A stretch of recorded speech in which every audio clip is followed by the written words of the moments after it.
Este gráfico es un gráfico verdaderamente importante. La presión de la coyuntura, la cercanía de unas elecciones generales en pocos meses y la propia situación de dificultad que hoy tenemos en varios frentes, nos hace perder de vista, creo yo, la perspectiva con la que el proceso de crecimiento se viene dando en el Perú. Las barras rojas son el crecimiento peruano, la sombra es el promedio mundial. Y lo que tenemos aquí son prácticamente 2 décadas o cerca de 2 décadas de crecimiento económico sostenido. Eso es algo inusitado en la República del Perú. Claro, nosotros lo vivimos y decimos, bueno, está muy bien, así debe ser, pero así no ha sido. Y en este periodo que el gráfico presenta, nosotros tenemos 5 gobiernos ya. El gobierno del presidente Fujimori, el gobierno provisional del presidente Paniagua, el gobierno del presidente Toledo, el gobierno del presidente García y el gobierno del presidente Humala. La apuesta es que los próximos 10 gobiernos, no el próximo gobierno, sino que los próximos 10 gobiernos continúen con este proceso de manera sostenida, por supuesto mejorando muchos aspectos que faltan mejorar, pero ya nunca retrocediendo, y por lo tanto consolidando un proceso de crecimiento que está permitiendo avanzar en otros aspectos también, no económicos, en los aspectos sociales, y yo diría también en los aspectos psicológicos y de autoestima de nuestra población. Observan el año 2009, ese es un año muy difícil para la economía mundial. Allí el mundo sufrió, en realidad fue desde el 2008, una crisis que hasta ahora tenemos y que solo es comparable con la crisis del año 29. Y en realidad una crisis de esta naturaleza, pues en otras circunstancias hubiera hecho que la economía peruana tambalee y pierda su ritmo de crecimiento. Sin embargo, no obstante que en el año 2009, yo era ministro de Estado en ese momento, logramos crecer apenas 1%, 0.9 en realidad, logramos positivo y fuimos uno de los 5 países del mundo que pudo crecer en positivo algo, junto con China y otros más, mientras que el mundo en su conjunto estaba en recesión. Esto indica que la naturaleza de este crecimiento, en principio convertido de facto en una política de Estado, porque que 5 gobiernos no hayan cambiado los aspectos sustanciales de esta política es un hecho inusitado. Y probablemente si los 5 gobiernos se hubieran puesto a conversar acerca de este objetivo no lo hubieran hecho. Quiere decir que la sociedad peruana, quiere decir que nosotros los peruanos mayoritariamente hemos madurado, estamos madurando y estamos entendiendo que aunque tengamos lógicas diferencias en cuanto a cómo avanzar, tenemos cada vez menos dudas acerca de qué es lo que no tenemos que hacer. Y por supuesto, hemos encontrado que algunos aspectos fundamentales que han provocado este crecimiento, esta mayor riqueza como país, no deben dejarse de lado. Esa es una primera reflexión de fondo. Y el Estado y la gestión pública en la cual ustedes están todos los días actuando, tiene que ver sustantivamente con este hecho. Entonces, el crecimiento que menciono ha tenido un ritmo promedio del 7%, o sea, un crecimiento bastante alto, con niveles que hemos llegado casi al 10%, pero ahora estamos en un proceso de desaceleración con un crecimiento alrededor del 2%.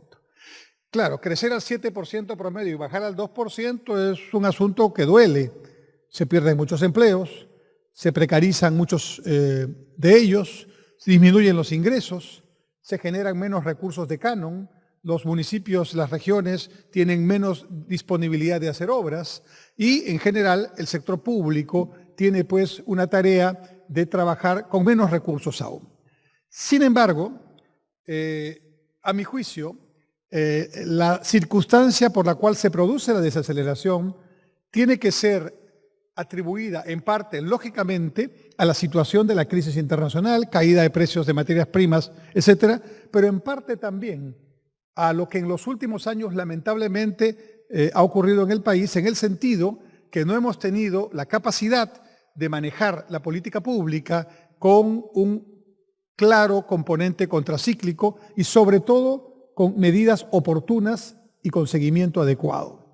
Esto ha originado que en momentos críticos en los cuales hemos debido responder a pesar de la crisis internacional, calculo yo que por lo menos 2 puntos del PBI hubieran podido haberse recuperado solamente como consecuencia de movilizar lo que está en posibilidad de movilizarse internamente.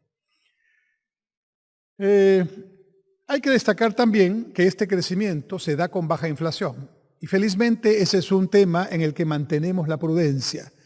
Hay otros países de América Latina que también crecen y en otras regiones también, pero crecen con ritmos de inflación altos, con lo cual buena parte de lo logrado en el crecimiento se pierde en la inflación.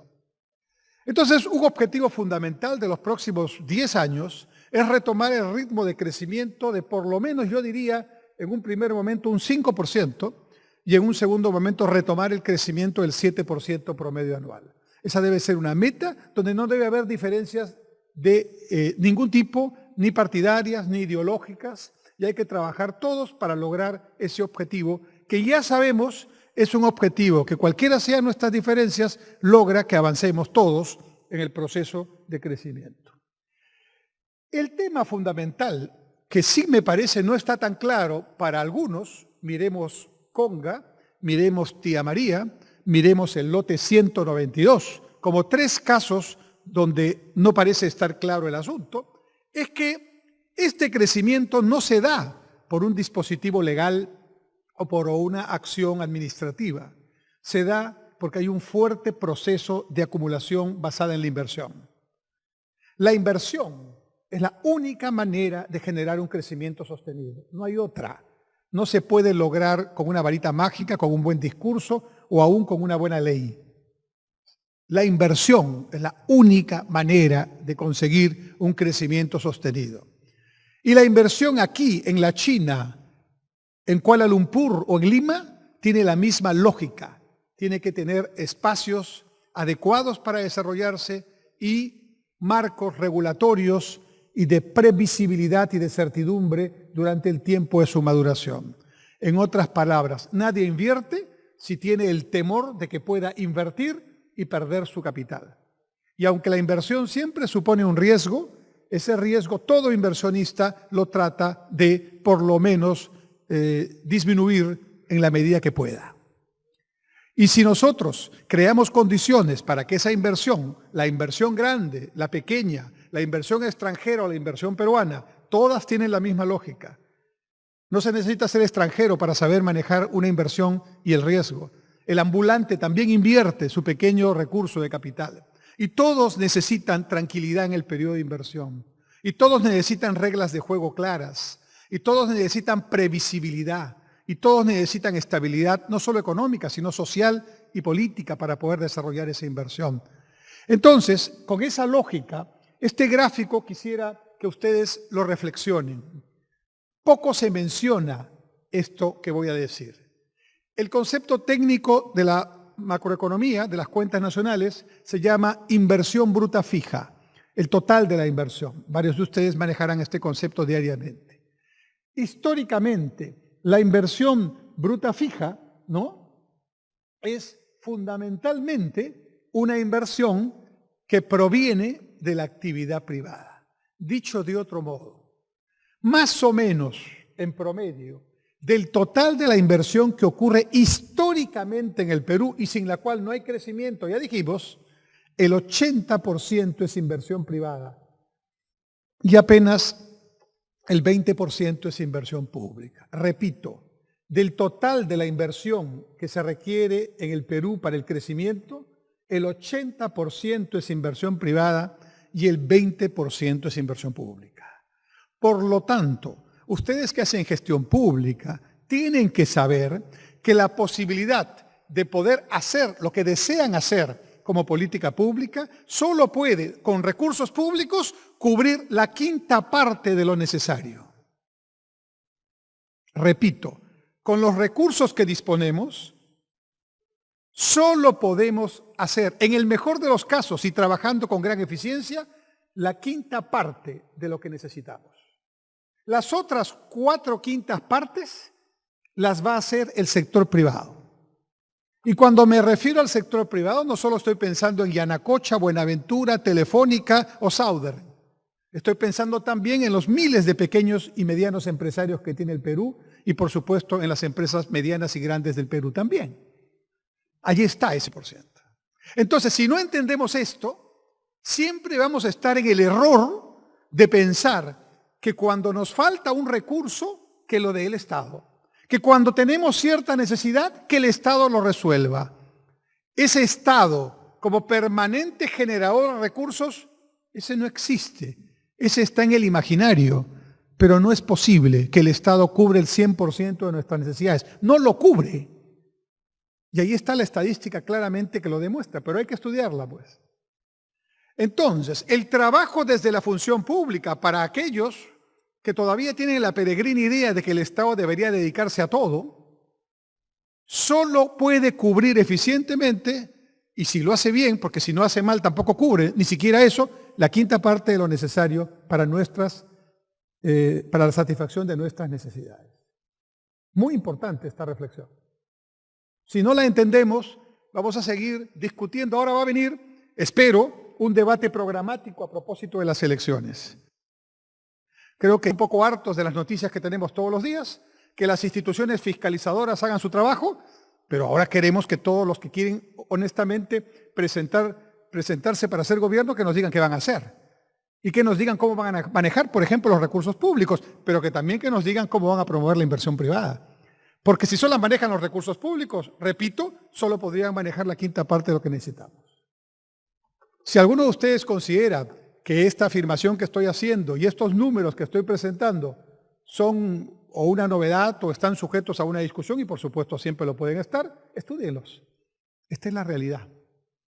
Y lo que podamos decir sin considerar esto tiene un tufillo demagógico claramente, o por lo menos un intento de cegarnos frente a una situación que así plantea los números. Bien.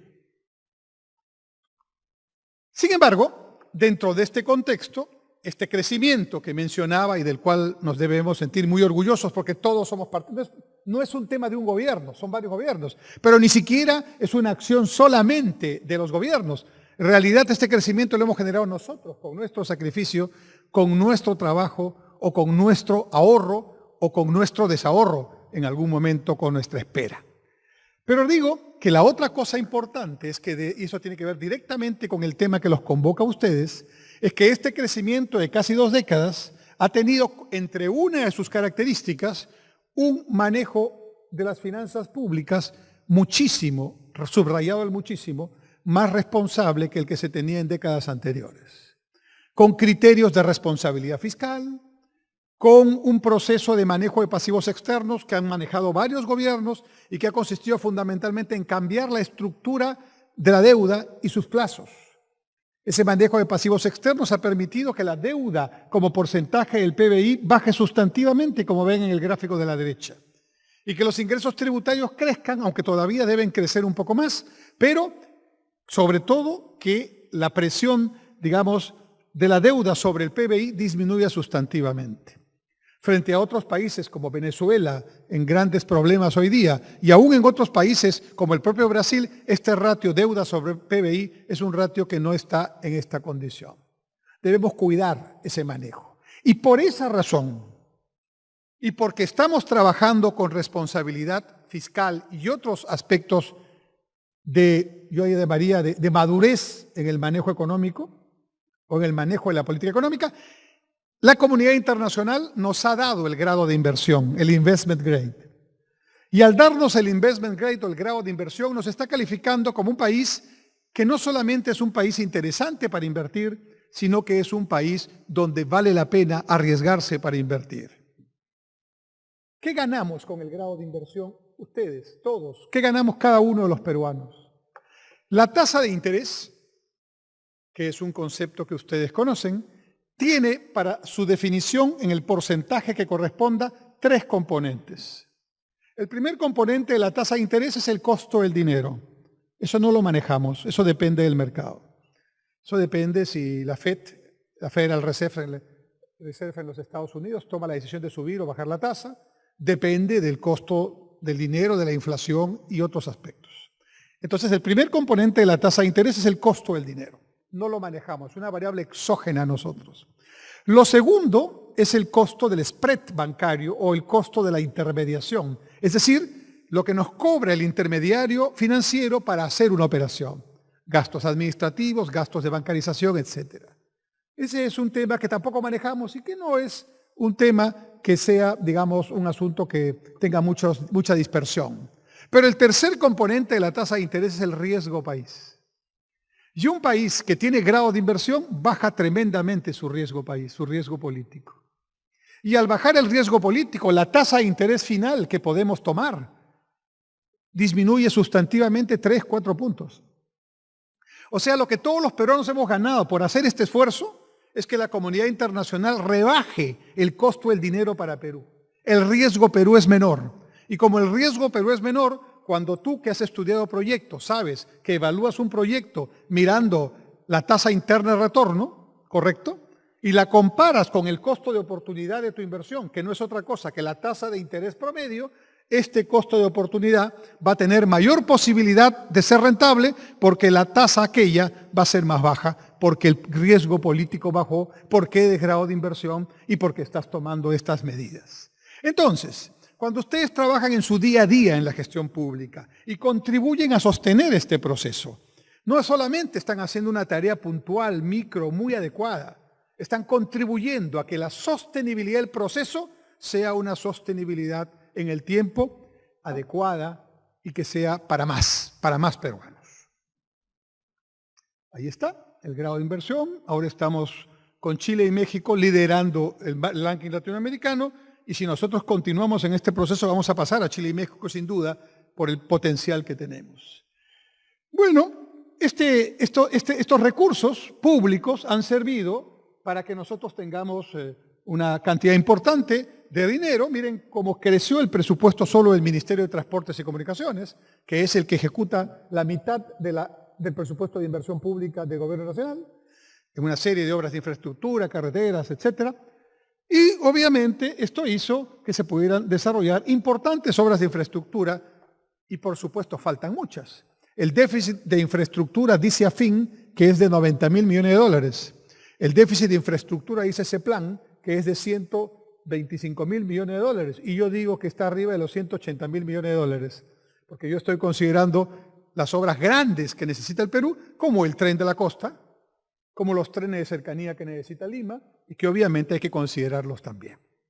Pero ya empezamos este proceso de generar infraestructura con obra pública, pero también convocando a la inversión privada. Y lo pudimos hacer con un proceso de canon y de regalías que lógicamente subió también, porque subió el impuesto a la renta que se pagaba, no el valor, sino lo pagado, y el 50% del impuesto a la renta, o sea, el 15% más las regalías, fueron ingresos que entraron directamente a los presupuestos de cientos de municipios y regiones en todo el Perú.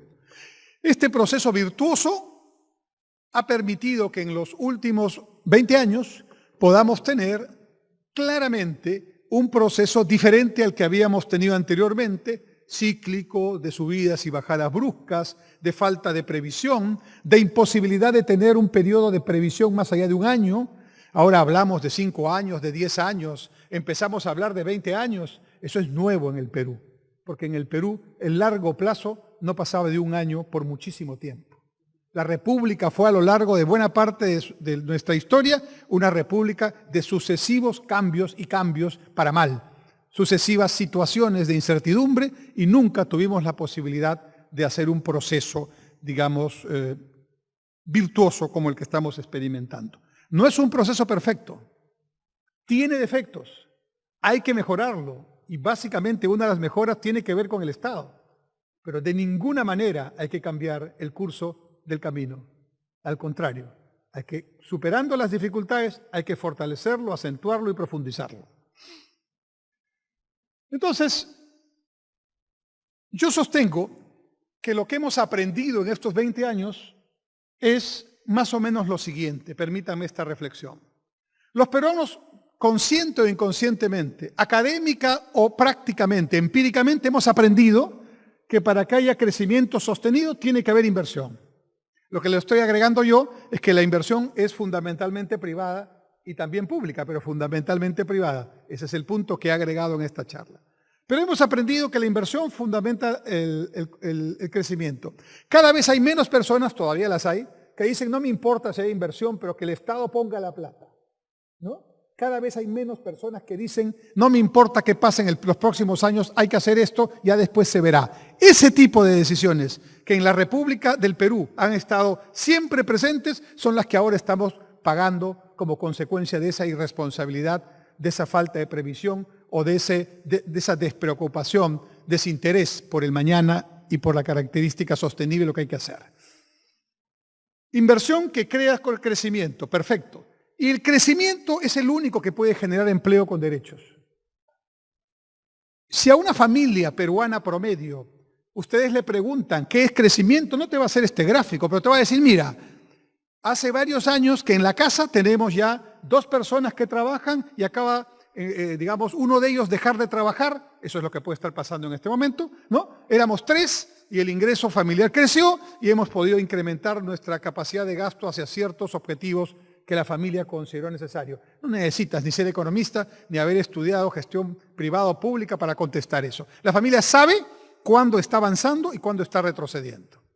Y ayer salió una encuesta que casi el 70% de los peruanos cree que el próximo gobierno lo que va a hacer en materia económica va a ser mejorar lo que ahora está pasando.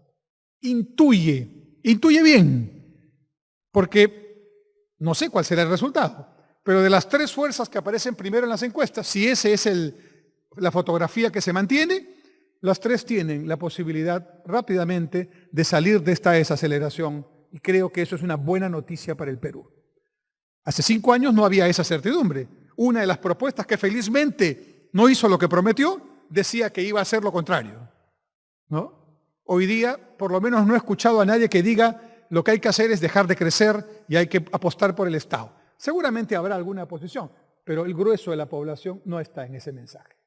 Tan claro es el asunto que el presidente Humala y su gobierno giraron dramáticamente para ellos de una posición radical a una posición de centro para ganar la elección y ya en el gobierno giraron a la consolidación en lo fundamental de un modelo económico que nunca pensaron aplicar.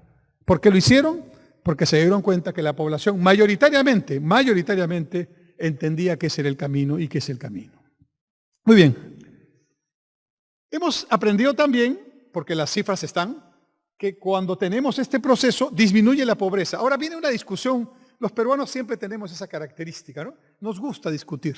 Y a veces discutimos y en medio de la discusión no avanzamos.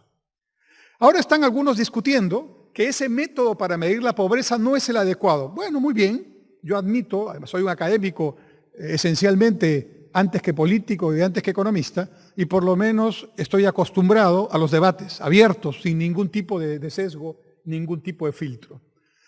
Y por supuesto, a mí me gusta debatir, pero lo que no me gusta mucho es que se generen planteamientos que llevan a opinión pública, que no siempre quienes los presentan los obtienen de una reflexión y de un estudio adecuado. Miren, en todo el mundo se mide la pobreza igual. La pobreza tiene 2 formas de medirse. O se mide por el lado monetario, la forma que el Banco Mundial y el Fondo Monetario lo tienen, es que una persona es pobre, es aquella que gana menos de $1 al día. Claro, me va a decir, oiga, con $30 yo no puedo vivir. Pero escúchenme pues, esa es la manera como se mide la pobreza en todo el mundo. ¿Quieres cambiarla? Cámbiala, pero cámbiala para todos los países. Y si lo cambias para todos los países, la proporción correspondiente va a ser la misma, cualquiera que sea el método que utilices. ¿Verdad? Y el otro método para medir la pobreza es el método de las necesidades básicas insatisfechas, que maneja el Programa de Naciones Unidas para el Desarrollo y que generó este esfuerzo de los objetivos del milenio. Ahí la idea es que una persona es pobre si carece de ciertos aspectos sustantivos en educación, en salud, en alimentación, en nutrición, en servicios básicos de agua, desagüe, etc. Por los 2 métodos el Perú ha avanzado bastante. Y por el método promedio hemos bajado la pobreza del 54% al 27%. La pregunta es, ¿eso es bueno? Es muy bueno, pero todavía hay 1/3 de peruanos que son pobres. Todavía el tema no ha terminado y esto debe continuar.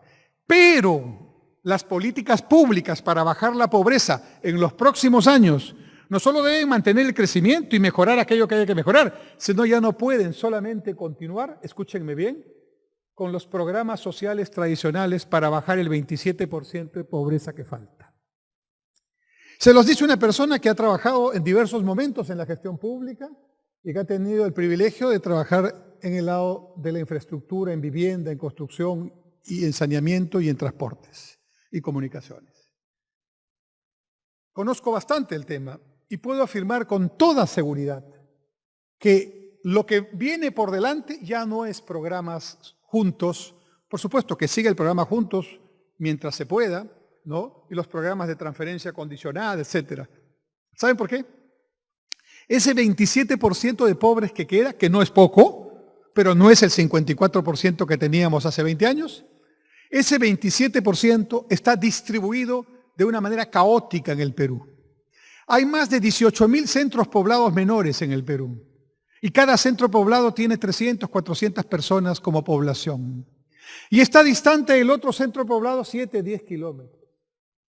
Con esa atomización de centros poblados, donde está la población más pobre del Perú hoy día, yo, con toda la voluntad y el sentimiento de solidaridad a esa población y la dignidad que esa población merece y su inclusión, por supuesto, yo no puedo, salvo que haga demagogia, decir que voy a llegar con redes de agua y desagüe, con redes eléctricas y con todos los sistemas interconectados que el resto de la población ya tiene. Es imposible, física y monetariamente, partiendo de nuestra realidad, llegar con redes a esa población pobre. Entonces, si ponemos el lado de las necesidades básicas insatisfechas y queremos sacar al 27% que queda pobre de la pobreza, no bastan con programas sociales. Hay que seguir con el crecimiento, apostar por más crecimiento, bien. Apostar por la educación, bien. Pero hay que hacer algo más.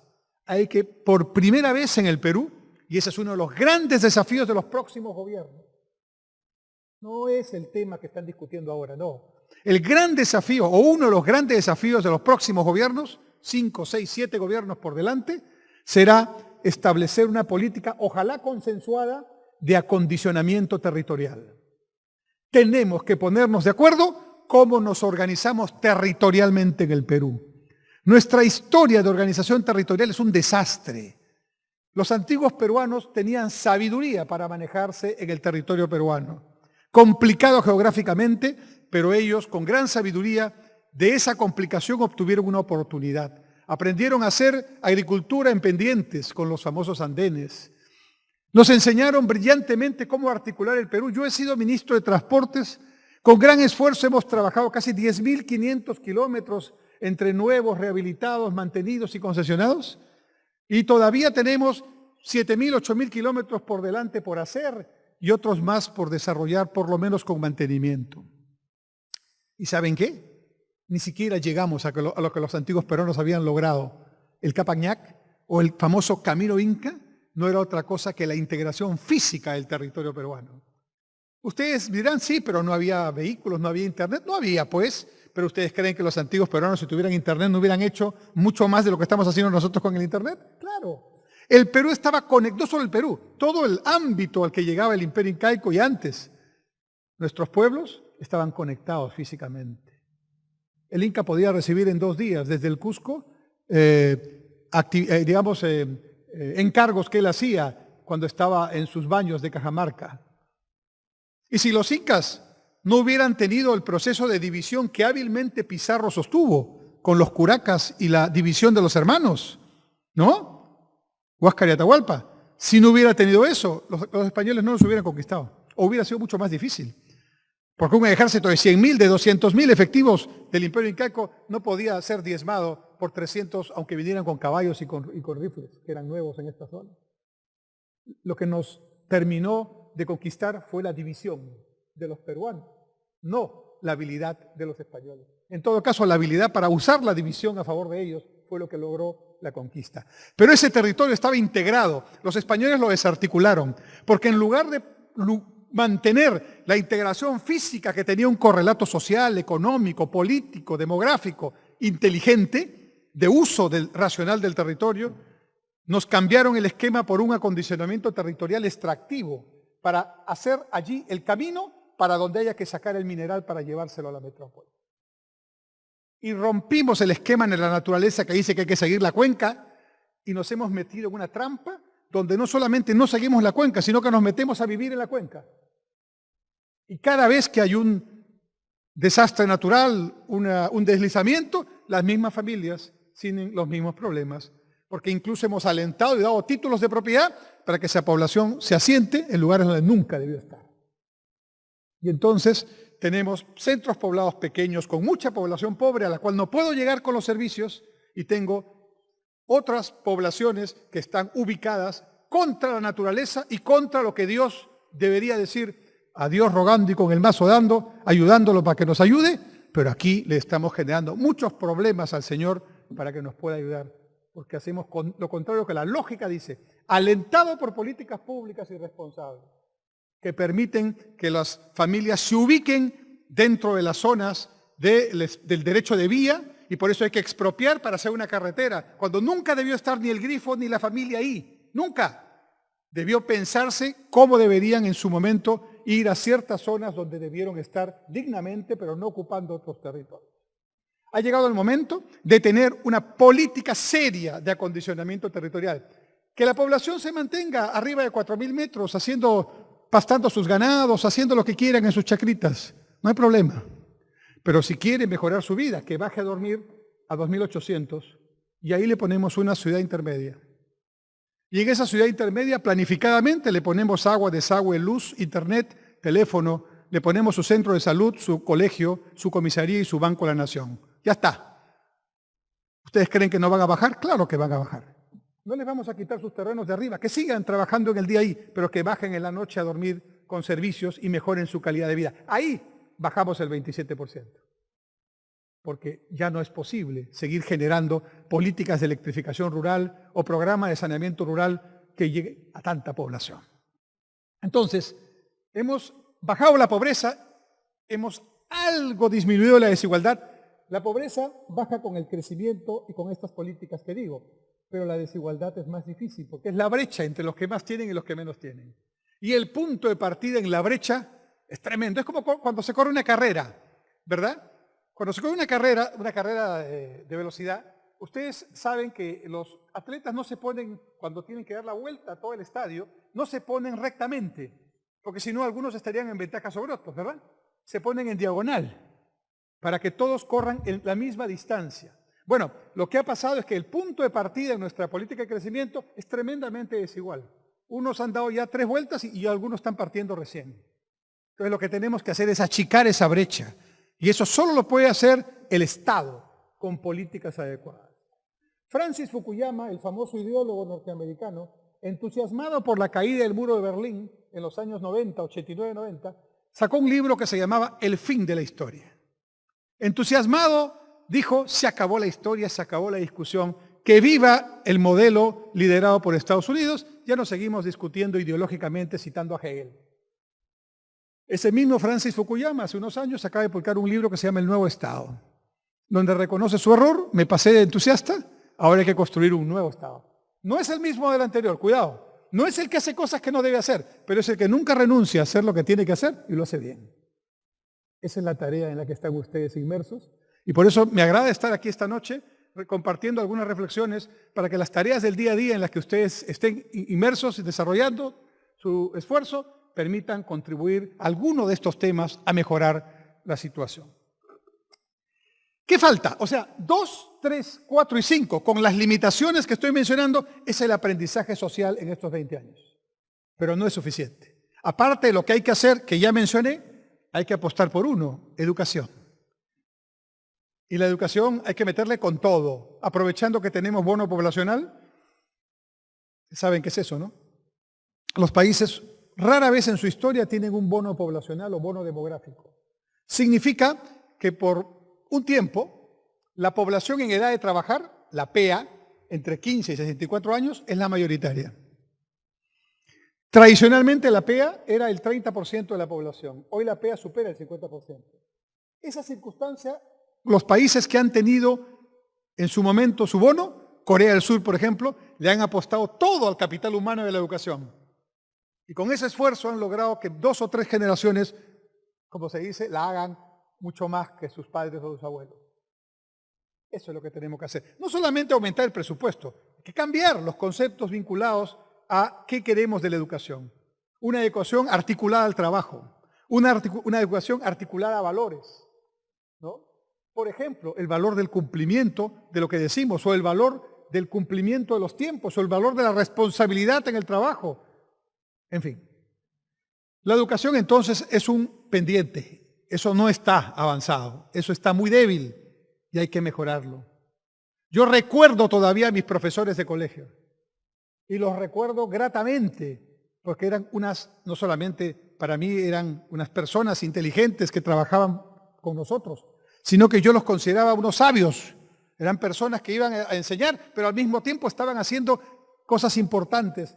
No tenían que recursearse haciendo 2 o 3 trabajos para poder ganar el día a día.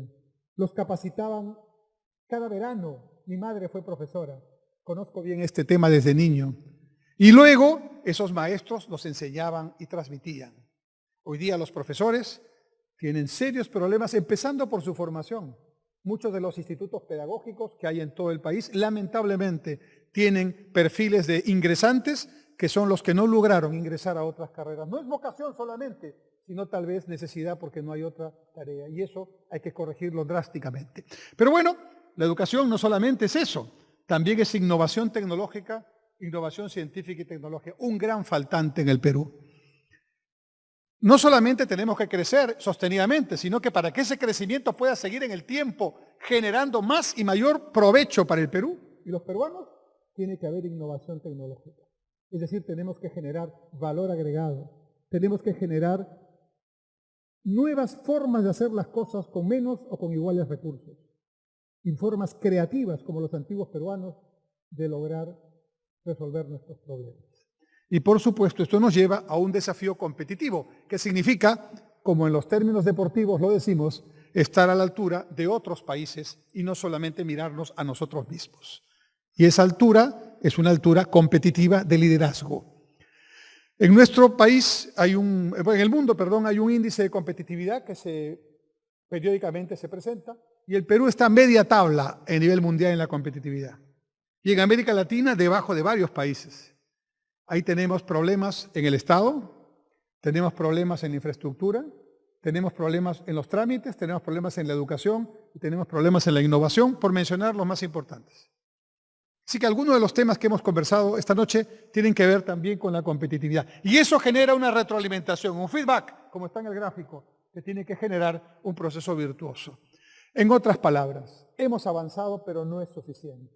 Lo que hemos hecho tiene que consolidarse y mejorarse, pero luego completarse. Me permito plantearles esta hipótesis de trabajo para su reflexión y ojalá, si lo consideran a bien, para su acción en aquello que ustedes consideren.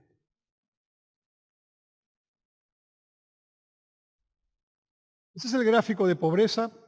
No es un gráfico cualquiera. Otros países quisieran tener ya un gráfico de este tipo, pero no es para sentirnos ya que se acabó el problema. Al contrario, como he dicho. Este es un tema bien interesante. Los peruanos somos muy inteligentes y muy creativos, a pesar de lo que nosotros mismos decimos de nosotros. Hay un famoso marquetero peruano que se llama Rolando Arellano. Algunos de ustedes lo deben conocer, lo deben haber leído, si no, los invito a que lo lean. Ha planteado un esquema de estratificación muy interesante para entendernos, que significa que los peruanos no debemos dividir nuestras políticas públicas o incluso la política mirada en términos electorales, pensado solamente en los criterios socioeconómicos, A, B, C, D, E. Hay gente del A que tiene mucha plata pero no tiene ganas de progreso. Hay gente del E que no tiene plata pero le sobra voluntad para cambiar, para innovar. Y ha dicho que esta es la clasificación que plantea. Sofisticados, progresistas, modernas, adaptados, conservadores, resignados. Y así más o menos va estratificando. Fíjense qué interesante. Si sacamos a los sofisticados y a los resignados, que son el 15%, y yo hago un traslape al mapa político del Perú, donde más o menos hay entre un 15 y un 20% de núcleo duro que siempre anda resistiendo, ¿no? Es el núcleo que protesta. Un día protestó con Velasco Alvarado, otro día protestó, otro tiempo protestó con ¿quién? Fujimori, otro día protestó con Toledo, otro estuvo también con el APRA en algún sentido, ahora estuvo con Humala, ahora se fueron para los reservistas, algunos ni siquiera han estado con ninguno de ellos, se han mantenido en una posición radical. Ya, tenemos más o menos un 15-18% políticamente. Fíjense qué curioso con este mapa que nos presenta Arellano. Pero eso también, la otra parte de la noticia es que cerca de un 70 u 80% de los peruanos estamos en otra nota, como dirían los jóvenes. No es cuestión de tener plata o no tener plata. Hemos aprendido que queremos superarnos. Y lo más interesante no es cuántos están en la clase media. Una sociedad con clase media es una sociedad con buenos abdominales, que tiene una buena capacidad de resistencia y una buena salud. A más clase media y menos extremos, mucho más solidez democrática y estabilidad política y social. Y, según Arellano, la clase media está subiendo. Pero no tan importante por cuántos han entrado por una razón económica o de bienestar material, sino cuántos quieren ser clase media. Y la gran mayoría quiere ser clase media. O sea, lo aspiracional es extraordinariamente importante y para mí es la principal revolución que está ocurriendo en el Perú de estos tiempos. Les he hablado de los números de crecimiento, etcétera, pero para mí lo más revolucionario es lo que está pasando en la sociedad peruana, porque está pasando porque queremos nosotros que pase. No porque ha salido de un decreto, de un dispositivo, de una ley del Congreso, de un partido. Y eso es brillante, ¿no? Y yo discuto este tema, me parece importante. Se habla mucho de la inclusión social y todos lo repiten, inclusión, inclusión, inclusión. Pero yo preferiría hablar de integración social en el siguiente sentido. Me da la impresión, puede ser una impresión y por lo tanto puedo equivocarme, pero lo planteo de manera abierta para el debate. A mí me gusta plantear cosas al debate. Me dicen, oiga, usted no está bien, yo pienso de otra manera, perfecto, pero ese debate nos va a enriquecer a ambos. Y así crecemos con más ideas. En el Perú faltan ideas y faltan debatirlas abiertamente. No es cierto que la gente no quiere ideas. Mi campaña municipal es una demostración de que un porcentaje importante de la población, sobre todo los más jóvenes, están pendientes de las ideas y de cómo las sustentan. Y mucha gente, casi 1 millón de personas, dijo voy a votar por este señor independientemente de su partido, etcétera, porque me gustan sus ideas, porque creo que ha hecho un análisis y propuestas que yo creo que se pueden hacer. Eso es una señal de que en el Perú sí interesa qué cosa quieres hacer. No es que la gente solo mire pajaritos, discursos bonitos o fotografías o situaciones anecdóticas. Sí, también las mira. Si no mira el rating de la televisión, ¿cómo funciona? O los titulares de los periódicos. Funciona eso. Pero la gente mayoritariamente está aprendiendo a mirar las cosas que hay que mirar con profundidad y eso me parece otro signo de madurez importante. Entonces yo hablo de inclusión y al hablar de inclusión me parece que estoy mirando un poco desde arriba. Ven que te voy a incluir, ven, ¿no? Te voy a incluir. La pregunta es, ¿yo te voy a incluir a algo que es un modelo que ya está resuelto? O sea, ¿yo ya estoy bien? Yo Estado te quiero incluir porque yo soy un buen Estado. No sé, lo pongo para su reflexión. Me gusta más el término integración. ¿Por qué? Una de las características fundamentales de la sociedad peruana, que por mucho tiempo hemos tratado de enterrar y de negar.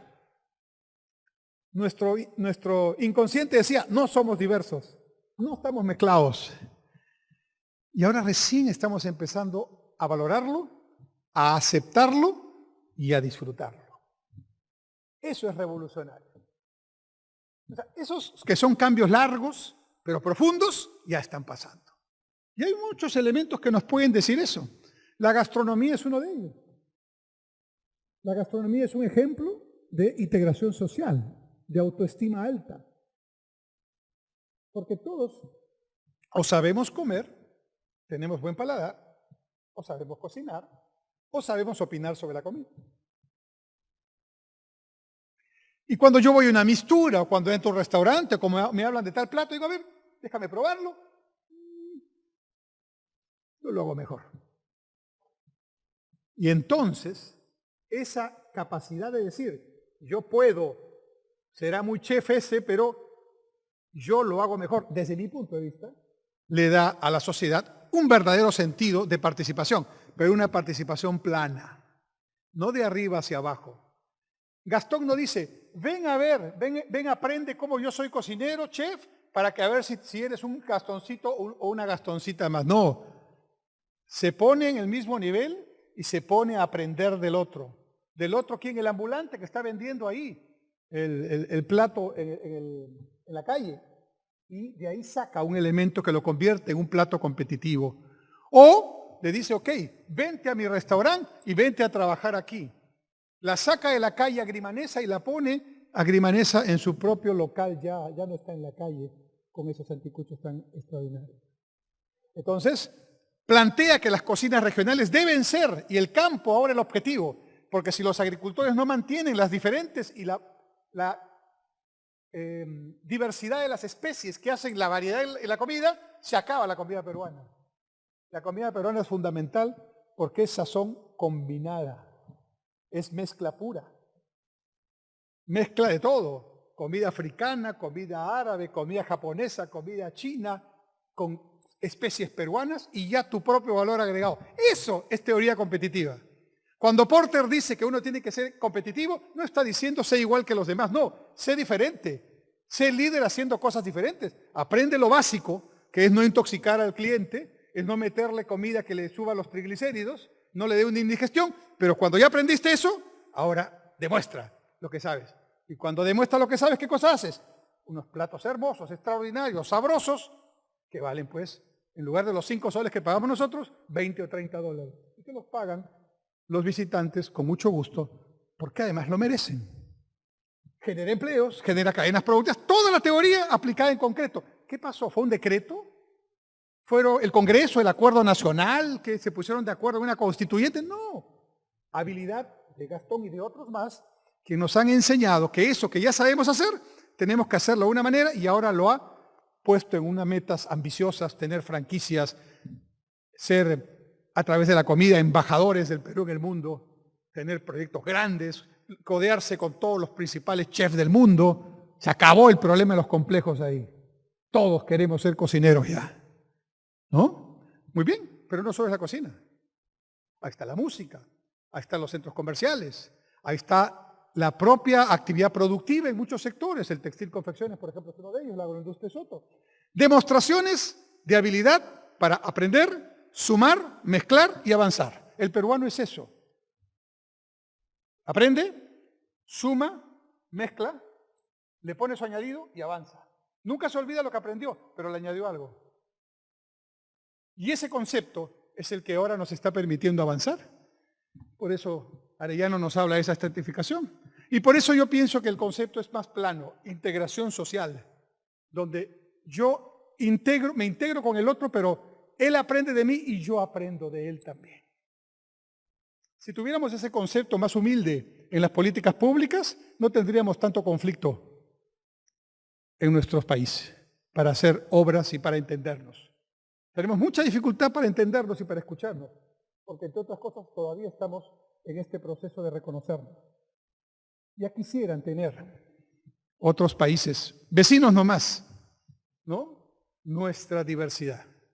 No solo la diversidad ecológica, de fauna, flora, diversidad social, diversidad en lo económico, diversidad cultural, folclórica, gastronómica. Extraordinario. Y nosotros hacemos de la diversidad nuestra fortaleza. Y por cierto, el Estado que nos debe representar tendría que contemplar esa diversidad. Ojo, las políticas públicas tendrían que premiar esa diversidad. Y por ejemplo, las políticas públicas educativas tendrían que considerar que a un quechua hablante hay que enseñarle en quechua, lo fundamental de su estudio básico. Porque un quechua hablante tiene una cosmovisión que no es la cosmovisión del que es, digamos, una persona que vive en la costa y que tiene una formación en otro idioma. La lengua oral tiene una cosmovisión diferente, es el aquí y ahora. Yo no puedo poner yo amo a mi mamá me ama, ¿no? Como elemento, digamos, de concepción transversal, como base del concepto educativo. No, yo tengo que, en su idioma, darle valores y darle un contenido que quiero darle. Y luego enseñarle el español y enseñarle el inglés para que se integre. Aquí y al mundo, por supuesto. Entonces, estos son conceptos también que planteo. Y el desafío frente a nuestra diversidad, creo yo, es aceptarnos, escucharnos e integrarnos. no incluirnos, integrarnos. Yo también me integro al otro. No el otro nomás se integra a mí o se incluye a mí.